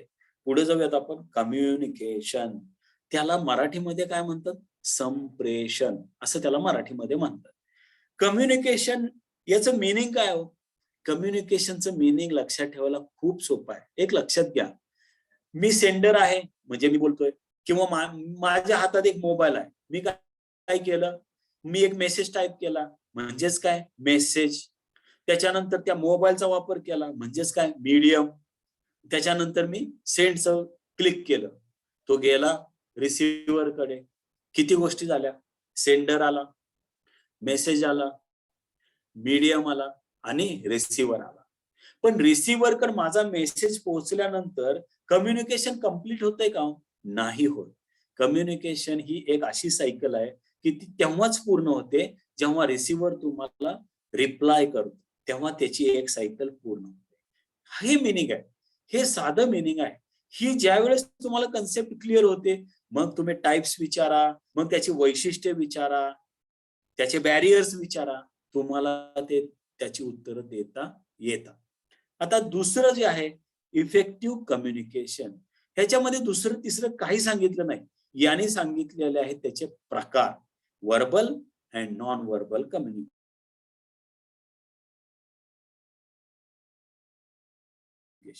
एखादा नुसती मान हलव, येस येस पण म्हणत नाही, नुसता मान हलवतो, येस, तर तो नॉन वर्बल कम्युनिकेशन. म्हणजे काय? He is nodding his head and saying that's yes, I am getting this, I am got it, I got it this, whatever you are telling. तर या पद्धतीने तो सांगतो की मला समजते तुम्ही काय बोलताय. या पद्धतीने ते कम्युनिकेशन करत आहे. Intercultural and group communication. आता पूर्वी खूप एक जिव्हाळ्याचा प्रश्न नेहमी विचारला जायचा, इंटरपर्सनल कम्युनिकेशन, इंट्रापर्सनल कम्युनिकेशन. माझ्या बरोबर असणाऱ्या बऱ्याच म्हणजे सेट नेट करणाऱ्या विद्यार्थ्यांना हे कळतच नव्हतं. मी त्यांना एक दिवशी सांगितलं की यात काय अवघड नाहीये, मी सांगतो तुम्हाला. आपण देवापाशी असं नमस्कार करतो आणि देवाला म्हणतो, देवा मला सद्बुद्धी दे. म्हणजे काय हो? Intrapersonal communication. बरोबर? स्वतःच स्वतः बोलतोय आणि एक समोर अशी व्यक्ती आहे की जी अज्ञात आहे, तिला आपण बोलतोय. That is intrapersonal communication. बरोबर? इंटरपर्सनल कम्युनिकेशन, माझा मित्र रमेश माझ्या समोर उभा आहे आणि मी त्याला म्हणतोय की एक चहा घेऊयात का रे आपण. That is interpersonal communication. आपापसामध्ये समोरासमोर होणारं जे कम्युनिकेशन आहे त्याला म्हणायचं इंटरपर्सनल कम्युनिकेशन. दोन व्यक्ती एकमेकांच्या समोर असतील. समोरच असायला पाहिजे असं काही नाही. मोबाईलवर जरी तुम्ही एकमेकांशी बोलत असाल तरी सुद्धा ते इंटरपर्सनल कम्युनिकेशन होतं. पुढे जाऊयात आपण. Classroom communication. क्लासरूम कम्युनिकेशन हे महत्वाचं आहे बघा. हे कम्युनिकेशन शिकायचा उद्देशच तो आहे की तुम्ही एक टीचर आहात, तुम्ही विद्यार्थ्यांशी कम्युनिकेट करणार आहे, विद्यार्थी तुमच्याशी कम्युनिकेट करणार आहे. यासाठीच कम्युनिकेशन ही कन्सेप्ट तुम्हाला शिकायची आहे. Barriers to effective communication. आता मगाशी जे सर होते, तुमचे टेक्निकल सर होते, त्यांनी एक सूचना सांगितली की आपापले माईक तुम्ही म्यूट करून ठेवा. का? तर जर तुम्ही चुकून अनम्यूट केला आणि तुमचं बॅकग्राऊंड म्युझिक जर इथं ऐकायला आलं तर या सेशन मध्ये ते बॅरियर ठरू शकतं. आणि असे बॅरियर जे आहेत त्याचे प्रकार कोणते, ते बॅरियर कमी करण्यासाठीचे उपाय कोणते, हे तुम्हाला अभ्यासावायचे आहेत. Mass media and society. Mass media बद्दल मी जास्त बोलणार नाही. घरी येणारा तुमचा न्यूजपेपर, तुम्ही बघत असणारा रोजचा टीव्ही. आज खरं तर IPL ची मॅच आहे, सर तुम्ही काय चालवलं, लवकर उरका म्हणजे आम्हाला बघायला मिळेल फायनल. असं भावना तुमच्या मी समजू शकतो, पण हे देखील महत्वाचं आहे, मी सुद्धा एन्जॉय करणारच आहे फायनल. ओके, तर मास मीडियामध्ये हे सर्व गोष्टी लक्षात ठेवायचं आहे. तुमचा न्यूजपेपर, तुमचे टेलिव्हिजन, या दोन गोष्टी आणि अन्य इतर, आणि सोशल मीडिया सुद्धा असेल, त्यामध्ये फेसबुक, ट्विटर असेल, सगळ्या गोष्टी मास मीडियामध्ये येतात. आता या कम्युनिकेशनवर तुम्हाला एक प्रश्न मी विचारला. मी फास्टच घेणार आहे कारण माझ्याकडे वेळ कमी आहे, युनिट जास्त आहेत, 9 वाजलेले आहेत already. Video conferencing can be classified as on off the following types of communication. आता बघा, व्हिडिओ कॉन्फरन्सिंग, आता तुम्ही स्काईपवर बोलत असाल किंवा व्हॉट्सअपला व्हिडिओ कॉल करून बोलत असाल तर हे इतकं सोपं आहे. ऑडिओ व्हिज्युअल टू वे, म्हणजे तुमचा आवाज पण ऐकू येतो आणि तुम्ही एकमेकांना दिसत पण असता. त्यामुळे बाकीचे मी ऑप्शन काय वाचत नाही. C is the answer. It is audio visual two way communication. आता हे बघा, हे सोपा प्रश्न आहे. MC national university of journalism and communication is located at. MC national university जर्नलिझमची कोठे आहे, असा साधा प्रश्न आहे. आणि जर्नलिझमची नॅशनल युनिव्हर्सिटी जी आहे ती आहे भोपाळ येथे. याचं एवढं सोपं उत्तर आहे. All India radio AIR for broadcasting was named in the year. म्हणजे ऑल इंडिया रेडिओ हे नाव केव्हा, किती साली झालं हे आपल्याला माहित पाहिजे. बी इज द आन्सर. 1936 साली याचं नाव ऑल इंडिया रेडिओ ठेवण्यात आलं. त्याच्यानंतर चौथा प्रश्न आहे, in India for broadcasting TV programmes which system is followed. आणि या पद्धतीने in India for broadcasting TV programmes which system is followed. जर तुमची इंडियामध्ये टेलिव्हिजनचं ब्रॉडकास्टिंग करण्यासाठी कुठली सिस्टम वापरली जाते, आणि त्या सिस्टमचं नाव आहे PAL, Pal. The term TRP, अतिशय सोपा प्रश्न, गुळगुळीत झालेला प्रश्न. TRP म्हणजे काय, तर टेलिव्हिजन रेटिंग पॉइंट्स. अतिशय सोपा. पुढे जाऊयात आपण. आता mathematical reasoning and aptitude test. याच्यामध्ये टाइप्स आहेत, number series, letter series, course आहे.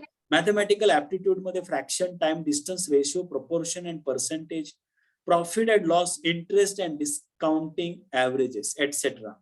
या पद्धतीचं जे आहे ते मॅथमॅटिकल रिझनिंग मध्ये तुम्हाला बघायचं. आता मी हे तुम्हाला असं सांगण्यापेक्षा एका उदाहरणात दाखल मी सांगतो. एक उदाहरण आपण घेऊया. Which is the number that comes next in the following sequence. असा प्रश्न आहे. मराठीमध्ये जर प्रश्न जाणायचा झाला तर तो कसा आहे बघा. 2, 6, 12, 20, 30, 42, 56 अशा अनुक्रमे आम्ही क्रमाने ते नंबर्स मांडलेले आहेत. पुढचा येणारा नंबर कोणता आहे हा प्रश्न आहे. आता तुम्ही सोपं आहे बघा, याच्यामध्ये लॉजिक पाहिजे. मॅथमॅटिकल रिझनिंग आहे ना, लॉजिकल रिझनिंग, मॅथमॅटिकल रिझनिंग, कारण मीमांसा तुम्हाला तिथं लक्षात घ्यायचे. मग विचार कसा करायचा, 2 आणि किती 6, याच्यामध्ये किती फरक आहे, 4चा फरक आहे. परत 12 पर्यंत पोहोचायला 6 आणि 6 12, म्हणजे तिथं 2 ने वाढ झाली, बरोबर, म्हणून ते 12 आलं. मग 12 आणि 8 20, बरोबर, म्हणून ते 20 आलं. 20 आणि 10 30, परत 2 ने वाढवलं मी, 10चा डिफरन्स आला, बरोबर आहे. मग 30 आणि 12 42, मग 12 अधिक किती व्हायला पाहिजे, 14 व्हायला पाहिजे, 56, आणि 56 अधिक 16 72, म्हणून 72 हे उत्तर आहे. आणि इतकं ते या पण याची देखील तुम्हाला प्रॅक्टिस करावी लागते, हे इथं लक्षात ठेवायची गोष्ट आहे. आता तसाच याच्यामध्ये आता नंबर सिरीज, आता ही लेटर सिरीज आहे, सेम तसंच आहे, फक्त मगाशी आपण चढत्या क्रमाने गेलो, आता हे फक्त उतरत्या क्रमाने. आता पुन्हा प्रश्न वाचतो. Find the next letter for the series YVSP. आता बघा, झेड नंतर Y येतं, Y च्या अगोदर काय येतं, X येतं. अशा पद्धतीने उलट्या क्रमाने तुम्ही जर ते एका पेजवर लिहून घेतलं तर तुमच्या लक्षात येईल ते.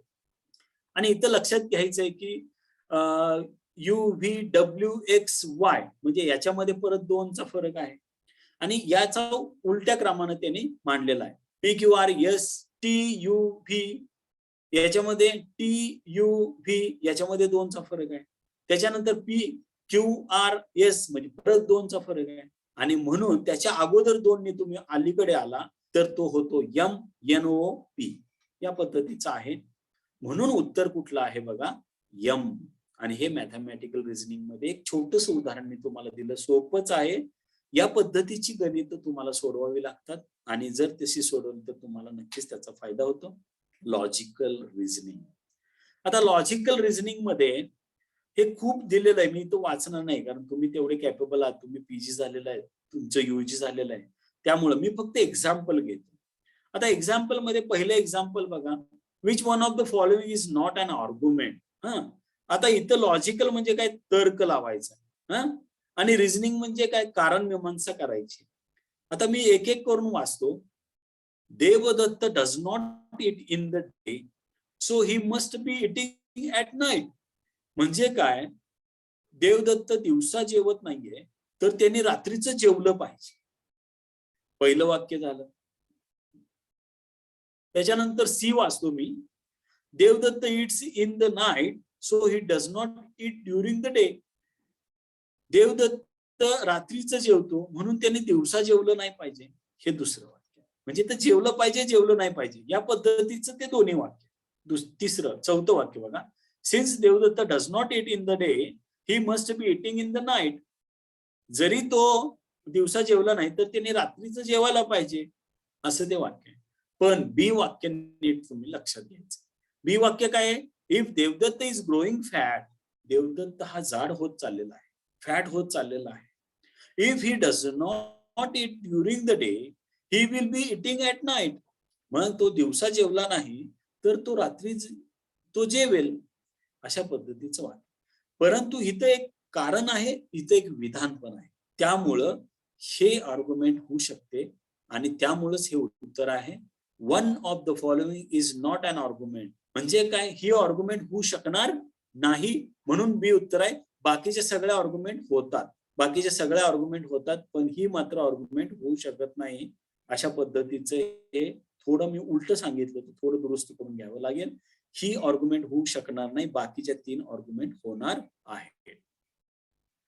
6 persons A, B, C, D. मी तर थोडं अनोटेशन वापरतो, मी तुम्हाला लक्षात येईल की कशा पद्धतीने याचं उत्तर द्यायचं आहे. एका गोलमध्ये 6 व्यक्ती उभा आहेत असं ते म्हणतंय आणि 6 व्यक्तीमध्ये A, B, C, D, E, F are standing in a circle. पहिलं वाक्य झालं. B is between F and C, A is between E and F, D, F is to the left of D. आता मी या वाक्याला इथं focus करतो. D हा F हा D च्या डाव्या साईडला आहे. मग मी काय करेन, इथं D घेईन आणि इथं F घेईन, कारण तो डाव्या बाजूला आहे म्हणून. हे झाले D आणि F. ठीक आहे. परत मी हे वाक्य कॉन्सन्ट्रेट करतो. A is between E and D. A is between E and D. मग आपल्याला D माहित आहे. आता इथं A घेऊया आणि इथे E घेऊया. E आणि D च्या मध्ये कोण आहे? A आहे. ठीक आहे. त्यानंतर हे वाक्य घेऊया लक्षात. B is between F and C. F आणि C च्या मध्ये, F आणि C च्या मध्ये B आहे. मग आपण इथं B ला ठेवूया आणि इथं C ला ठेवूया. आता प्रश्न काय विचार, who is between A and F? A आणि F च्या मध्ये कोण आहे? तर कोण आहे हो? D आहे, बरोबर. हा आहे आणि ऑप्शन कुठला आहे? C आहे. म्हणून तुमचं उत्तर काय असेल? C असेल. या पद्धतीने तुम्हाला हे लक्षात ठेवायचं आहे आणि मला वाटतंय की एक उदाहरण ते सफिशियंट होणार आहे.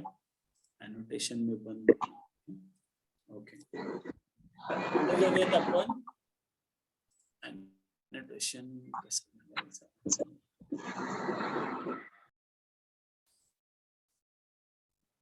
Clear all right.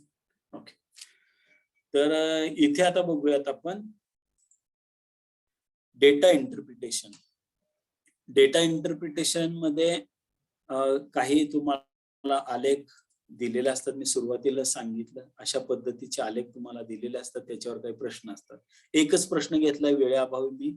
आता इथं गणित, रसायनशास्त्र, भौतिकशास्त्र, भूगोल, इतिहास आणि कॉम्प्युटर विज्ञान यामध्ये अमनला पडलेले मार्क दिलेले आहेत तिथं. आणि प्रश्न काय विचारलेला आहे की अमनला सरासरी मार्क किती पडले. आता हे तर 4थीला आपण गणित शिकलेलो आहे. विषयांची संख्या 6 आहे आणि टोटल सगळ्यांची बेरीज 450 झाली, म्हणून 75% मार्क अमनला मिळालेले आहेत. अशा पद्धतीचे अर्थनिर्वचनामध्ये तुम्हाला उत्तर लिहायचे आहेत. त्याच्या पुढचा युनिट जो आहे तो इन्फॉर्मेशन कम्युनिकेशन अँड टेक्नॉलॉजी, अतिशय महत्वाचा युनिट आहे आणि हा युनिट 8वा आहे. 3 युनिट नंतर आपलं हे सेशन संपणार आहे. अजिबात तुम्ही लेफ्ट होऊ नका, लिव्ह करू नका, कारण का जर खरोखर तुम्ही जर सेटनेटला सामोरे जाणार असाल तर हे नक्कीच तुमच्या उपयोगी पडणार आहे. ICT general abbreviations and terminology इथं लक्षात ठेवायला लागतील. बेसिक्स ऑफ इंटरनेट, इंटरनेटच्या काही basic, intranet, email, audio and video conferencing देखील तुम्हाला लक्षात ठेवावं लागतील. Digital initiatives in higher education हे तुम्हाला इथं लक्षात ठेवावं लागतील आणि ICT अँड गव्हर्नन्स या पद्धतीने लक्षात ठेवायचं. काही अब्रिव्हिएशन, मी सगळे अब्रिव्हिएशन काही वाचणार नाही, पहिला आणि शेवटचं 2च वाचतो. AI म्हणून जे ॲक्रोनिम आहे त्याला आर्टिफिशियल इंटेलिजन्स असे म्हणतात आणि BT, ब्लूटूथला BT हे संबोधलं जातं. आणि मध्ये ATM चे मात्र इथं 2 प्रकार दिलेले आहेत.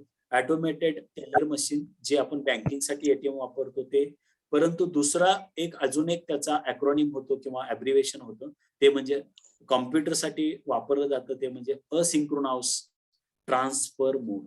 असिंक्रोनस एज्युकेशन मध्ये 2 कन्सेप्ट अतिशय महत्वाचे जातात, आता मी सांगतो. जेव्हा मी एखादा व्हिडिओ तयार करतो आणि युट्यूबला अपलोड करतो आणि विद्यार्थी केव्हाही त्याच्या सवडीने ते बघू शकतात, त्याला म्हणायचं असिंक्रोनस एज्युकेशन. म्हणजेच काय, विद्यार्थी त्याच्या सोयीनुसार केव्हाही, म्हणजे शिक्षक समोर असो नाहीतर नसो, याला असिंक्रोनस एज्युकेशन असं म्हणतात. सिंक्रोनस एज्युकेशन याच्या उलट असतं. विद्यार्थी आणि शिक्षक, म्हणजे आता लाईव्ह सेशन जो चालू आहे ना, हा सिंक्रोनस मध्ये येतो. आता शिक्षक तुमच्या समोर लाईव्ह आहेत आणि विद्यार्थी देखील समोर आहेत. वर्गातलं जे टीचिंग असतं, ज्यावेळी शिक्षक प्रत्यक्ष वर्गात येतात आणि विद्यार्थ्यांना शिकवतात, शिक्षक समोर असतात, त्यावेळेस जे लाईव्ह टीचिंग असतं त्याला सिंक्रोनस एज्युकेशन असं म्हणायचं किंवा सिंक्रोनस टीचिंग असं म्हणायचं. एक प्रश्न बघूयात. Internet explorer is a type of. मला माहिती आहे सगळ्यांनाच हा खूप सोपा प्रश्न वाटत असणार आहे, कारण हा तर इंटरनेट एक्सप्लोरर ब्राउझर आहे सर. आम्हाला ब्राउझरचे सगळे प्रकार माहिती आहेत. गुगल क्रोम माहिती आहे, मायक्रोसॉफ्टचा एज माहिती आहे, मोझिला माहिती आहे. These are the browsers. मी याच्यामध्ये वेळ घालवणार नाही. आता दुसरा प्रश्न आहे आयसीटीचाच. POP3 and IMAP are email accounts in which. अशी ईमेलचे अकाउंट आहे त्याच्यामध्ये. POP3 म्हणजे काय, पोस्ट ऑफिस प्रोटोकॉल, आणि IMAP म्हणजे काय हो, इंटरनेट मेसेज ऍक्सेस प्रोटोकॉल. IMAPचा मी फुल फॉर्म सांगितलेला आहे, पॉपचा देखील फुल फॉर्म मी तुम्हाला सांगितलेला आहे. आणि हे काम काय करतात, याच्यातला एक जो असा आहे तो only has to be connected to the server to send and receive email. इथं कनेक्टेड टू सर्व्हर हा जो महत्वाचा भाग आहे, तो जो आहे तोच महत्वाचा आहे. कारण का, IMAP हा तुम्हाला सर्व्हरला ऍक्सेस करत असतो. कुठला सर्व्हर, जो मेलचा सर्व्हर आहे त्याला तो ऍक्सेस करत असतो. POP3चं काम काय आहे ते पण जाता जाता सांगतो. पोस्ट ऑफिस प्रोटोकॉल हा इनबॉक्स मध्ये ज्यावेळेस तुमचा मेसेज येऊन पडतो, त्यावेळेस जे एंट्री देण्याचं काम या प्रोटोकॉलद्वारे होत असतं. हे पण तुम्ही जाता जाता लक्षात ठेवा. Second last unit, people development and environment. त्यामध्ये जन, विकास आणि पर्यावरण याचा अभ्यास करायचा आहे. हा कन्सेप्ट, एन्व्हायरमेंटचा कन्सेप्ट जो तो शिकवायचा झाला तर खूप मोठ्या प्रमाणात शिकवता येतो. याच्यात छोट्या खूप गोष्टी आहेत, जसं डेव्हलपमेंट गोल्स आहेत, अँथ्रोपोजेनिक ऍक्टिव्हिटीज आहेत, इम्पॅक्ट असतात, काही हजार्डचा अभ्यास याच्यामध्ये करता येतो, आणि त्याच्यामध्ये काही एन्व्हायरमेंटल प्रोटेक्शन ऍक्टचा देखील अभ्यास आपल्याला करता येतो. परंतु आपण थोडक्यात बघणार आहोत. यामध्ये एक प्रश्न मी इथं घेतोय. Irritation in eyes is caused by the pollutants. डोळ्याला जे इरिटेशन होतं किंवा डोळे लाल होतात किंवा डोळ्याला असं इचिंग होतं, त्या पद्धतीचं जे प्रॉब्लेम होतो ते कशामुळे होतो, कुठल्या कारणामुळे होतो, असा प्रश्न आहे. आणि त्याचं सरळ उत्तर आहे पॅन. पॅनचा फुल फॉर्म आहे पेरॉक्सिल ऍसेटिल नायट्रेट. हे त्याचं उत्तर आहे. आणि या कारणामुळे not sulphur dioxide, not ozone, not nitrous oxide, पण डोळ्याचं इरिटेशन मात्र पॅनमुळे होतं, आणि त्याला पॅरॉक्सिल ऍसेटिल नायट्रेट किंवा पॅन असं संबोधलं जातं. म्हणून सी हे उत्तर आहे. उत्तर आहे pan. Which is the source of chlorofluorocarbon. Chlorofluorocarbon असा हवेत जातोय आणि ओझोनचा छेद हा वाढत आहे, त्याच्यामुळे ग्लोबल वॉर्मिंगचा प्रॉब्लेम होत आहे. हे सगळं आपण ऐकत आहे, पण हा प्रॉब्लेम का होतो असा प्रश्न आहे. त्याचा सोर्स काय आहे, क्लोरोफ्ल्युरोकार्बन तयार होण्याचा सोर्स काय आहे. तर आपण जे घरात जे फ्रीज वापरतो त्यालाच आपण रेफ्रिजरेशन म्हणतो, रेफ्रिजरेटर म्हणतो, अँड एअर कंडिशनिंग. हे जे आपण एसी वापरतो ना, गाडीत एसी, घरात एसी, व्हॉट एव्हर सगळीकडे, तर ते जे आहे त्याच्यामुळे जो क्लोरोफ्लोरोकार्बन हवेत सोडला जातो आणि त्याच्यामुळे ते घातक आहे आणि त्याचं उत्सर्जन हे हानिकारक आहे. हाच तो परत प्रश्न होतो, क्लोरोफ्लोरोकार्बनचा सोर्स कोणता आहे, तर त्याचा सोर्स आहे refrigeration and air conditioning. C is the answer. Which of the following is not renewable natural resources. आता रिन्युएबल म्हणजे काय, जे रिन्यू केलं जातं असा नॅचरल रिसोर्सेस नाही, कोणता नाही असा प्रश्न आहे. आणि सॉल्ट, सॉल्ट म्हणजे मीठ, आणि मीठ रिन्यू केलं जात नाही. आणि तसंही क्लीन एअर रिन्यू केली जाते, फर्टाईल सॉइल रिन्यू केली जाते, फ्रेश वॉटर पुन्हा पुन्हा वापरलं जातं, रिन्यू केलं जातं, but salt is the answer. It is not a renewable natural resource. S&P waves are associated with earthquakes. म्हणजे भूकंपाशी संबंधित असलेल्या या दोन गोष्टी आहे, एस आणि पी वेव्स, याच्याशी संबंधित, अर्थक्वेकशी संबंधित आहे, म्हणून उत्तर आहे सी. Higher education system. आता फक्त 10 मिनिटात आपला हा प्रोग्राम, हा सेशन पण त्यांचा संपणार क्लास आहे. होता, त्याच्यातून त्यांचं इन्कम होतं. तो क्लास घ्यायचा पुन्हा प्रायव्हेट इथे शिकायला दोघा ठिकाणा. ओके. हा. Sorry sir, continue.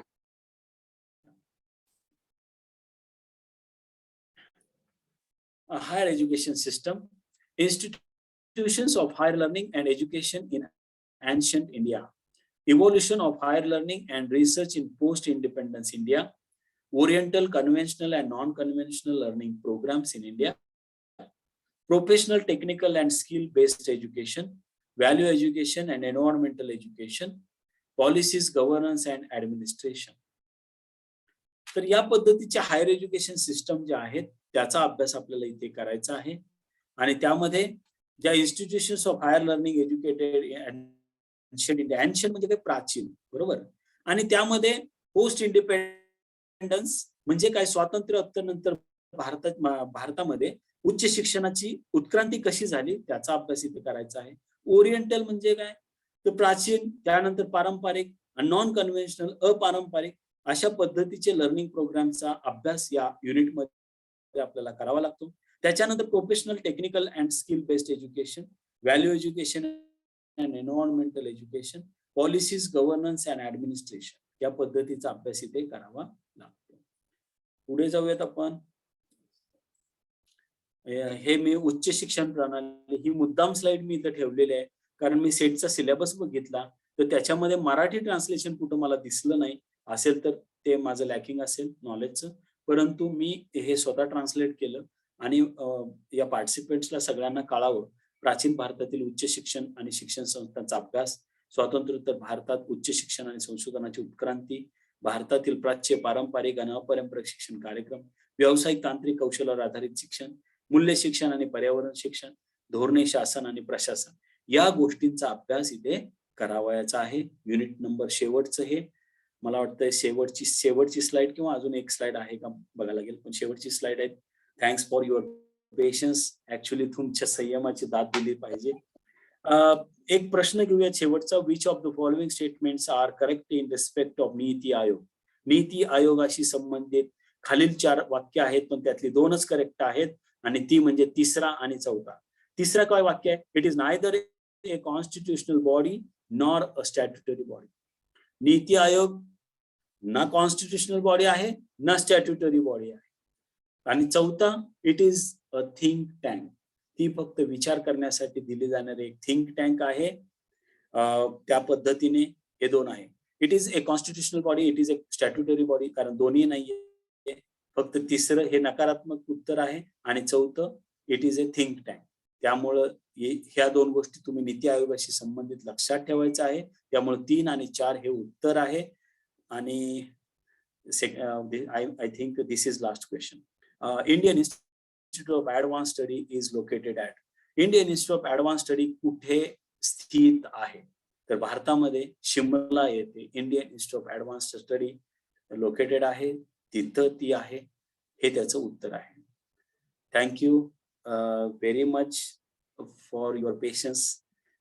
माझ्याकडून काही टेक्निकल काही अडचण झाली असेल तर क्षमस्व. आणि तुमच्या या सपोर्टसाठी मी पुन्हा एकदा तुमचे आभार मानतो.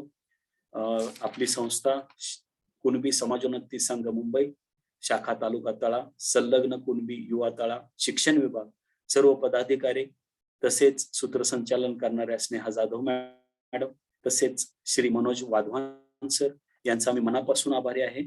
इथं थांबतो. धन्यवाद. जय हिंद, जय महाराष्ट्र. धन्यवाद सर, आपण खूपच असं योग्य आम्हाला मार्गदर्शन केलंय. जसं की क्वांटिटेटिव्ह ऍप्टिट्यूड असेल, लॉजिकल रिझनिंग असेल, आपले इंडियन हायर एज्युकेशन सिस्टीम असेल, याबद्दल खूप जागरूकता आमच्यात निर्माण झाली आहे. आणि आम्ही एक अप्रोच केलाय की सर एक चांगली पिढी घडवण्याचा एक अप्रोच तयार केलाय. आमचे राजेश शिगवण सर असतील, ते स्वतः एक प्रोफेसर आहेत त्यांच्यामुळे आमच्यामध्ये एक उत्साह निर्माण होतोय सर नेहमीच की नवीन नवीन एज्युकेशन सिस्टीम आत्मसात करावी. आणि सर तुमचं आजचं मार्गदर्शन खूप खूप छान झालं सर. कोणाला काही प्रश्न विचारायचे असतील तर प्लीज तुम्ही सरांना शंका तुमच्या विचारू शकता. तुम्हाला काही महत्त्वाचे मुद्दे परत जाणून घ्यायचे असतील किंवा काही शंका असेल तुमच्या मनात आजच्या मार्गदर्शन शिबिराबद्दल किंवा तुम्हाला पुढे भविष्यात कोणत्या एक्झाम्स द्यायच्या आहेत, त्या एक्झाम्स बद्दल कोणतेही शंका निरसन असतील तर तुम्ही सरांकडे बोलू शकता.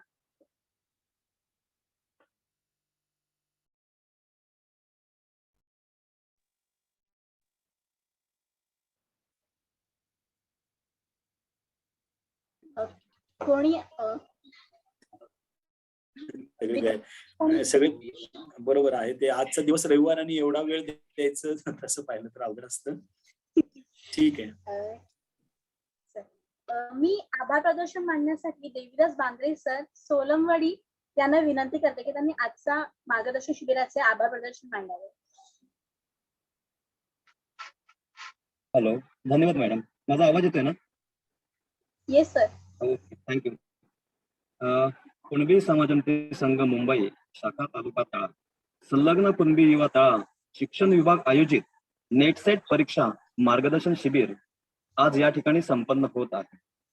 आणि आजच्या शिबिरासाठी लाभलेले प्रमुख मार्गदर्शक प्राध्यापक अतुल रामदास नगरकर सर यांनी आपलं बहुमूल्य वेळ या ठिकाणी देऊन उत्तम आणि खूप महत्वाचं मार्गदर्शन या ठिकाणी केलेलं आहे.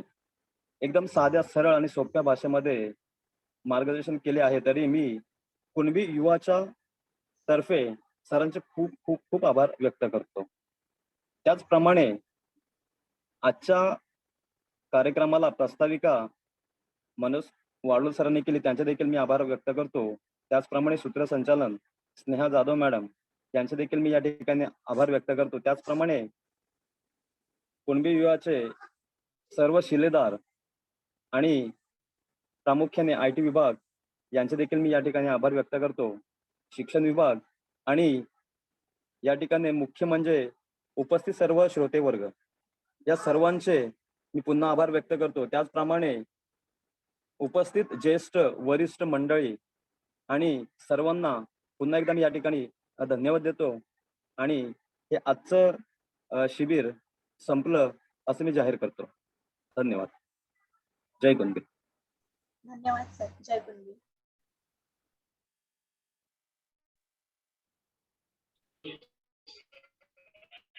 छान झालं कार्यक्रम.